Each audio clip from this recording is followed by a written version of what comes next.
Ndabahaye mwiriwe canke mwaramutse bivanye naho buri umwe wese aherereye. Uyo bamwe muri nga mu gihugu c'u Burundi mu bumanuko, mu buseruko, mu buraruko, mu burengero, hanze mbeze igihugu c'u Burundi mu karere ka Afrika y'ibiyaga binini, ku mugabane wa Afrika ndetse no mu makungu ya kure, banywanyi bacu mubana natwe makuru n'ibiganiro vya misi yose tubandanya gushikiriza kuri no mbonesha kure yacu ari nayo yanyu Muhuza TV. Uyu ni umwanya tugiye kubagezako amakuru ariko aravugwa agezweko muri aka gatondo. Ni inkuru y'umubaro yaraye itashe ngaha mu gihugu c'u Burundi, tuza kugaruka ko mu buryo burambuye. Ni muganga Marie Claire Inamahoro, umubikira w'intwari aherutse kurenguka. Ibi vyose turaza kubigaruka ko muri ano makuru. Uyu Marie Claire Inamahoro yavutse ku igenekerezo y'17 kwezi kw'indwi umwaka w'igihumbi kimwe amajana icenda mirongo irindwi na gatandatu ku mutumba wa Rweza, komine Vyanda ho mu ntara ya Bururi. Uyu akaba kandi ari n'umubikira, aho yatanguye kwitegurira ububikira mu mwaka w'ibihumbi 2002 agira indagano za mbere mu mwaka w'ibihumbi 2008. Indagano z'ubutacisubirako yazikoze mu mwaka w'ibihumbi 2017 mu muryango w'ababikira bita Bene Mukama. Turaza kumugaruka ko ku buryo burambuye ndetse tuze no kugaruka ku ntahe yashingiwe na Pacifique Nininahazwe, umwe mu baharanira agateka kazina muntu anarongoye ishirahamwe Fokode. Nako kandi mu makuru arabana n'abasirikare bari mu gihugu ca Republika Iharanira Rusange ya Kongo, M23 yarerekanye abasirikare 12 b'u Burundi yafashe. Amazina y'abo basirikare ni Adjudant Chef Terence Ndikumasabo, Adjudant Chef Nkurunziza Richard, Adjudant Chef Nyandwi Chrysostome, Adjudant Ndikumana Felix, Serija Mpawenimana Emmanuel, Corporal Chef Butoyi Innocent, Corporal Chef Shimirimana Charire, Corporal Chef Arimenshi Silvere, Première classe Nzisabira Ferdinand, Première classe Ndikumana Terence, Première classe Ndokubwa Japhet ndetse na Deuxième classe Rukundo Akere.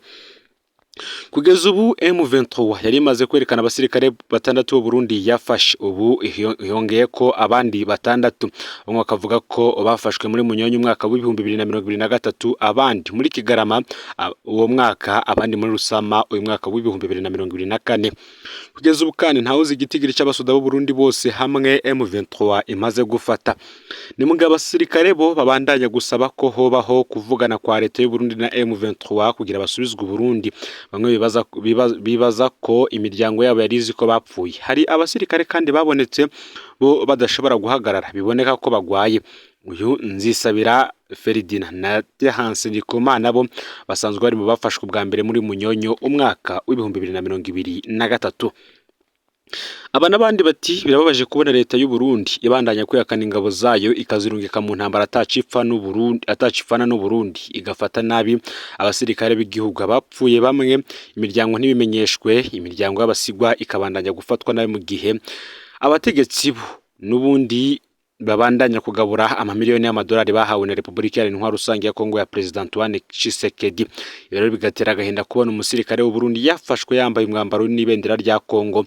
Kino kibazo ngo abategetsi n'abarongoye igisoda bose ngo barahemukiye abasoda ku rwego rwo hejuru. Reka tugaruke kuri ya ntahe yashinzwe na Pacifique Nininahazwe kuri wa mubikira yashengeye. Vyose tugiye kubigaruka ko muri kano kanya. Ni ntahe idasanzwe muza kumvirizamwo vyinshi.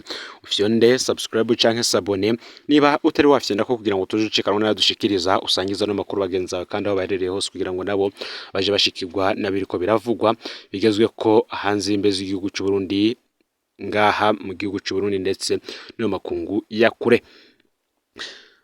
Muganga Marie Claire Inamahoro, umubikira w'intwari aherutse kurenguka ibukama. Pacifique ati namenye ntevye ko muganga Marie Claire Inamahoro atakiri mw'isi y'abazima. Nari namuherutse mu mpera z'ukwezi kwa kane ambwira ko aremvye aho yaragwariye mu Butaliyano. Pacifique ati sinamenye ko aribwo butumwa bwiwe bwa nyuma. Yagize ati warakoze ku kuntu wadufashije igihe umuvukanyi wacu yahura n'ivyago, warakoze ku buntu nakubonye ko mu gutabara bose udacaguye. Imana izokiguhembere, sindapfa ariko ubu iminsi ndayiharura.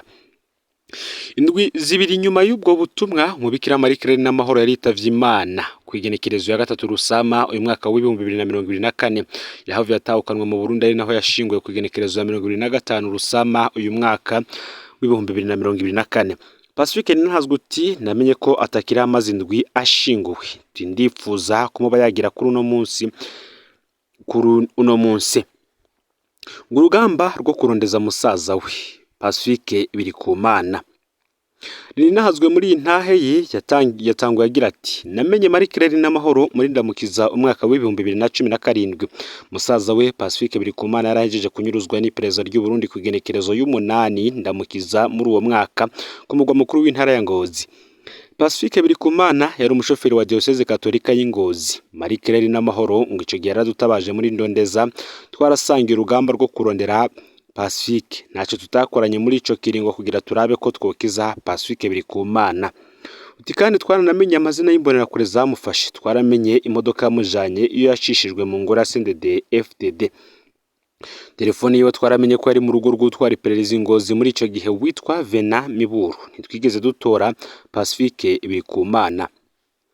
Uti mu nyuma hari wagerageje kubesha Marie Claire inamahoro. Yari umuntu yiyita uharanira agateka kazina muntu aho Ingozi. Yari amaze kubesha imiryango myinshi yabanyurujwe kugira abibe amahera. Uyu yamubesha ko Pacifique Birikumana apfungiwe ahantu hanyegeye Inyanzarake. Mu nyuma aravuga ku biro vy'iperereza. Pacifique nahazwe uti narafashije Marie Claire kumenya ububeshi bw'uyo muntu. Muri urwo rugamba Marie Claire yabonye vyinshi, ataho ingene abantu ari babi harimwo n'abo bantu nabo umuntu aba iyo kwizigiye.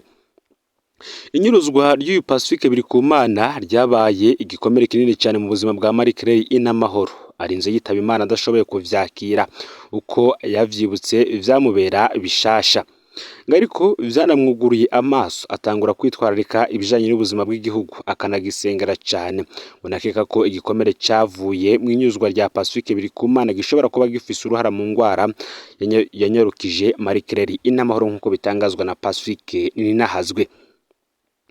Mu rugamba rero rwo gutabara umuryango wiwe, Pacifique Birikumana yari hasa.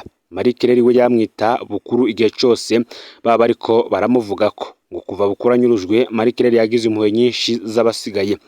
Ubwa mbere abavyeyi biwe bari bakuze yatinya ko bashobora kwicwa n'agahinda ka bukuru.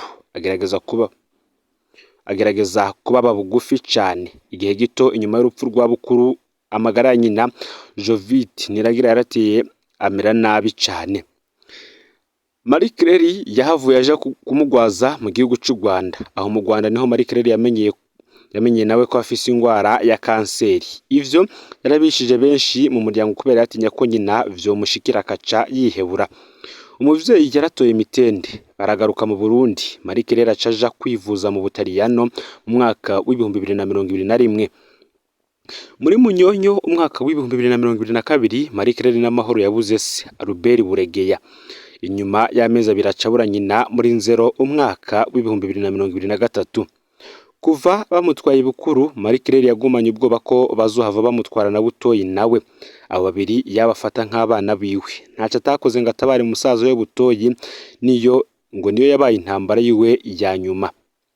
Kuva muri Mukakaro umwaka w'ibihumbi 2023 Marie Claire yatanguye kuza araja mu bitaro. Muri Gitugutu noneho abaganga bamumenyesha ko ingwara basanze yakuye hose mu mubiri. Muri Kigarama umwaka uheze w'ibihumbi 2023 inguvu zatanguye kumuherana, ariko hose urugamba rwiwe yari kazoza ka musaza we butoyi kurusha amagara yiwe. Mbere n'abaryango yarabahisha ko aremvye kugira ntibihebure. Mu ntango z'uyu mwaka w'ibihumbi 2024 niho yababwira ko ngo yabwira Pacifique Ninahazwe ko yoshoboye gushikana butoyi mu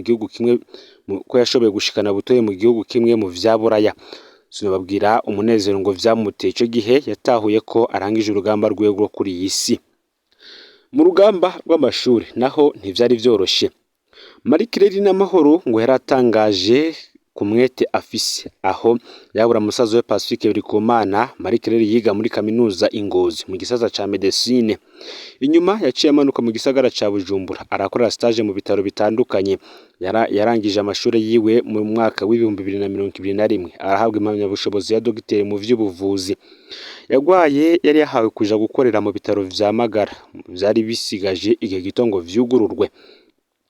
Aho ashikiye mu Butaliyano naho yaragwaye yabandanije amashuri. Umwanya wa mbere yawumaze yiga Igitaliyano, mu nyuma ariyandikisha gukora ikibazo catuma diplome yiwe yemegwa mu Butaliyano. Ikibazo yagikoze mu mpera za Nyakanga umwaka w'ibihumbi 2023 amaze kuremba, ariko yaragitoye. aho yari yitegura guca abandanya amashuri mu Butaliyano akaronka specialisation. Umwete w'uyu mubikira rwose wari utangaje. Uyu mubikira yarangwa n'urukundo aho yari hose, yakunda abantu kandi yamenyerana na bose. Yari umuntu atera inkuru aho ari nta rungu ryashobora kuba nk'uko na bagenzi be bavyemeza.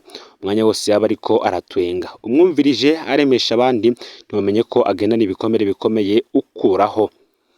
Hari ibintu bitatu Pacifique Ninahazwe muri iyi ntahe yiwe avuga ko yabonye yakunda bidasanzwe, harimwo Imana na Ecclesia, umuryango wiwe, Uburundi.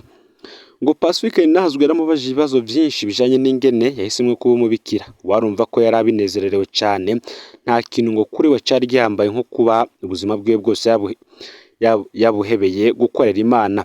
Ngo vyama biryoshe kumva umuntu wese aba mu kintu akunda. Icya kabiri ngo yakunda yari umuryango wiwe, ntacyo atakoreye abavyeyi biwe n'abavukanyi biwe. Abaryango wiwe ngo nabo bazumviriza iyi ntahe. Pacifique ati nagira ndabwira ko babuze umukunzi wabo koko, yabaho yitwaritse neza y'umwe wese muri bo.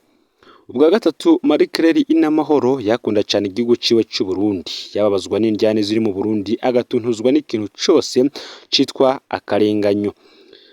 Kuva musaza wiwe Pacifique Birikumana anyurujwe, Marie Claire Inamahoro nta nkuru atigeze amenyeshwa.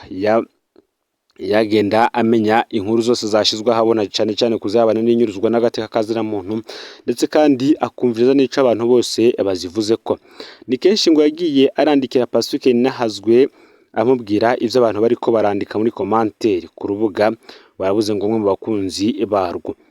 Marie Claire Inamahoro nk'uko natanguye mbibabwira yavutse ku igenekerezo rya 17 ukwezi kw'indwi umwaka w'1976 ku mutumba wa Rweza, komine Vyanda, mu ntara ya Bururi. Yatanguye kwitegurira ububikira mu mwaka w'2002, agira indagano ze za mbere mu mwaka w'2008. Indagano z'utacisubira ko yazikoze mu mwaka w'2017 mu muryango w'ababikira bita Bene Mukama. Akaba yarashingiye ku igenekerezo rero ya 3 Rusama uyu mwaka w'2024, ari hafi gukwiza imyaka 48. Uburundi burabuze umuganga w'urukundo yogiriye akamaro abarundi benshi. Turahojeje kandi natwe umuryango wo mwisi Mama Claire Inamahoro, Ecclesia Gatolika y'u Burundi be n'umuryango w'ababikira Bene Mukama. Turahojeje kandi abagenzi bose ba muganga Marie Claire Inamahoro, tumwipfurije uburuhuko budashira. Aya rero niyo yaragezwe ko muri kano kanya, byinshi muravyumvirije byari bigezwe ko muri iyi ntahe ya Pacifique Ninahazwe. N'ibindi byinshi turiko turabategura kuri uno munsi, nimuze gucikanwa. N'umuhuza TV, Imana ibahezagire.